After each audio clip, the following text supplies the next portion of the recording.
এই আন্তর্জাতিক নারী দিবসে সকল নারীদের এক বাস্তব চিরন্তন সত্যকে আমি আমার কবিতার মাধ্যমে তুলে ধরার চেষ্টা করেছি। কবিতাটি আমি নিজেই লিখেছি। কবিতাটির নাম দিয়েছি নারী।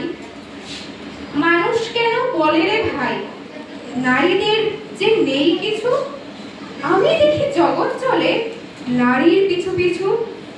বাপের ঘরে লক্ষ্মী যে সে, স্বামীর ঘরে অন্নপূর্ণা, ছেলের ঘরে সে জননী বৃথা, সংসার অসম্পূর্ণা। আমার মতো আপন করতে আর কি সেও পারে?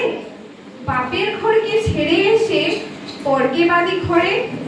গোত্র থেকে গোত্রান্তর যদিও আমি হই, তবুও যেন জননী রূপে সকল দুঃখ সই। ভারত মাতা সেও নারী, নারী জগৎ ধাত্রী। নারী হলো এই জগতের সবার জন্মদাত্রী। পুরুষতান্ত্রিক সমাজ রে ভাই পুরুষকে বড় করে, জেনে রেখো সেই পুরুষকেই নারী গর্ভে ধারণ করে। মহাকাল আমার পদতলে চাইত চিরকাল, আমায় ছাড়া এই জগৎ সংসার সবই যে অসার। নমস্কার।